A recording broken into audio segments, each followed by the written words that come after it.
Okay. Okay, what we're about to do is we're about to go down into the garage and start having a gaze at what I could possibly put together for costuming and junk. See, here's my costume list, and we'll put the character name here. See, character, and then the item in which we're going to use. Let's go. Is geese even a word? Geese, look. Geese.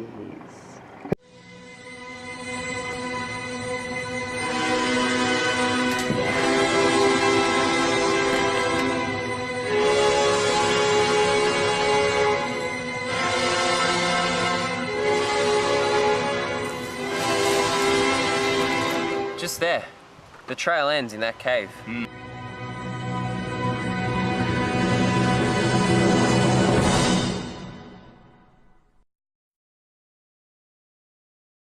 Okay, so the way the costumes work is I have a rather large costume storage area, which has every costume that was made for myself or made for Magic Box Productions back when I ran that.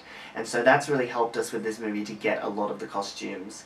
Like, because we had this big stockpile of costumes, so it made sense to A, see what we had and see if we could use them, and B, it meant we didn't have to like go out and make loads of costumes and have lots of it's an expense we didn't really need, because it's obviously very low budget, because, you know, we don't have any money.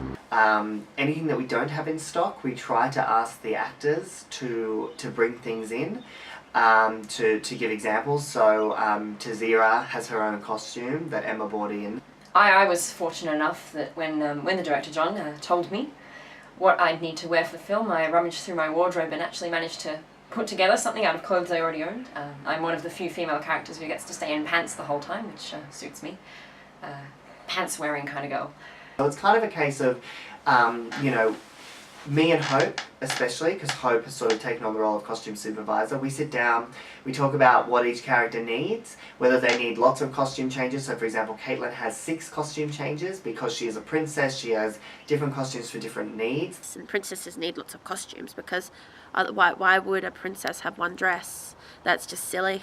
This one is the ballroom costume, which is basically also, it doubles as her engagement dress, and so it has to be the most lavish of all of her costumes, and then we sort of move back from there. So if Caitlin is just walking around the palace, she'll wear her bluey silver dress because that is her sort of day-to-day outfit that she wears for her lessons, and if she's going out into the garden, but she's not necessarily going to anything big. This is Jane sporting one of her costumes. What do you think of your costumes, Jane? This one's very shiny, but it's a good colour. Whereas if she's wearing her pink dress is the one that comes after this one. And that's sort of like she's going to a formal occasion, but it's not something as big and as unique as her engagement. So we are thinking Beautiful. Could be possible for the princess. Maybe. As a possible. Yeah. Maybe. So all these things right here would be fantastic for, like, in the ball scene. The female characters in particular have some really, really elaborate, really beautiful costumes. Well, I had to squeeze into some mini dresses that didn't fit, like Amy's dress, that just wasn't going to happen. But I really like them. They're so pretty. Oh, there's no harm in trying. Yeah. So obviously I'm going to be doing the whole, you know, dress up modelling thing. You should do the whole sort of like, I've looked at like certain characters and like what their needs are. Like, it would be stupid for me to be wearing a dress the entire time since I'm walking around being all adventure-y and shit. So I suppose, well, the boots and the leggings sort of like, because need to use pants and stuff, and the corset's sort of just so there's an armory sort of thing. That was my thinking, even though it's not really armor, obviously. Because I'm trying to, I'll be wanting to design sort of a concept for each of the kingdoms, so they have sort of a different style and maybe different colouring, and I don't know. Every character has their own style, and depending on their race, they have their own sort of colour code. When it came to Skitonia, the colour code is very much, we try to have blue in all their costumes, or a little bit of red. So you'll notice on Bethany that she wears a bluey purple colour on her, but she'll have a red corset that has black through it, and then you'll have Altair who has the red, and then you have Doyle who has blue, and all of the Skitonian characters have blue swords. So we try to keep everyone sort of, each culture having its own little bit of a certain look. That could work for the fairy, or something like that. Yeah. For the fairy queen. Just finding it. Yeah. It's Anything that catches your eye, we might put on this hanger here where the pink dress is. We might actually take that dress off and make that the one Like for... an actual... Make that the stand for anything that we could use. Anything we could use, maybe change a bit. I don't know. But that's quite simple and pretty. Or we could even use that for Rosalind and put an That's apron true. in Yep. front of it. Yeah.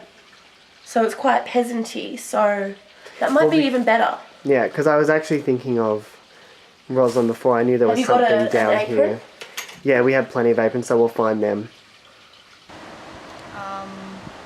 It's pretty. Put on right now. It's really cold though, and thin, and I don't know. It's not as pretty as everyone else's because I'm a peasant, I guess. So, but I don't know. It works. Okay. The boys are very simple. They tend to just be wearing like pants and shirts, and depending on whether they're like they've got money or whether they don't, like Jonan, he's very simple. He's just his black pants, his boots, just a white sort of puffy shirt and like a cloak, like, but it's a brown color, which sort of, because he wouldn't have like any money really because he's a farmer, like when it comes down to it. And then Jonan will be a sort of muted down version of Altair's costume. So he wears a cape, but it's made of like animal skin for his cape, and his shirt is very much sort of this sort of off-white colour, not very formal shirt. Whereas Altair, he has gold and red, very royal colours on his cape, and his shirt is, you know, it has beautiful little it actually connects with these buttons that are, you know, made of wool, and so he sort of has this very classic musketeer look to him. I really enjoyed the general costume of Altair quite a bit. It was a slightly different look to everybody else's, so I kind of liked that. And then what we do then is sort of look at characters like Doyle and say, okay, whenever Doyle is in the kingdom, then he's going to wear his formal jacket. You know, as opposed to having a cape for him, he has a formal jacket. And then when it comes to characters like the wizard and things like that, we've tried to not go too over the top, but just sort of have things that are practical, but a very sort of classic look for wizards. But nothing the length of Jack's. No, I don't want anything the length of Jack's. What are we talking about here? Then you've got Kai, who has like, his costumes are a little bit more elaborate. They're not like overly elaborate still, but because he's like a prince, and it's like he's got different costumes for different purposes. Like he's got one for the ballroom, and he's got one when he goes and visits his uncle, and he's got one when he's going out like doing like piecework, and then he's got, I don't know, a ball gown for being a fairy or whatever. I don't know. We have some beautiful gowns going on. Definitely some great gowns going on. It's not going to work. It's keeping me up straight. It's still mine. We've actually threaded through the wings here, so it won't work. No, hang on. What if you just sort of cover, you know, just leave a little gap here? That's true, that could work, as long as you don't film her from behind. The process of Aaron's costume. Well, basically, we had a hooker dress from Jekyll and Hyde. And it kind of worked, because I was like, what would a fairy be needing, like, with these massive dresses in the bush, like, really? And I'm like, well, it's sort of, it's based with a lot of greens, because, well, camouflage, because if you're a fairy, why would you want to be seen? This costume is heavily made up of about 4 different parts and takes a while to get into it and out of it. It's incredibly pretty. It's not the most practical for filming, but it's a lot of fun. It's very your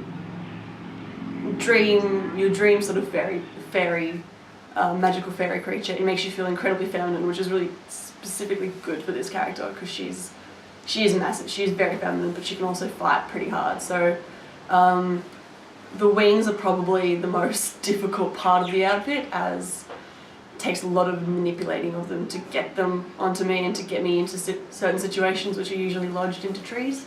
Her wings were a monstrosity because John's like, oh, I've made the frame, we just need to put the material on. So the night before we started shooting the actual big foresty chunk, it was Jane, Andrew and I and John sat there and we sewed the material to the wings while watching a very Potter musical. Come on. Who cares? Start spreading the news. She's leaving today. I wanna be a part of it. New York, New York. And the car runs away.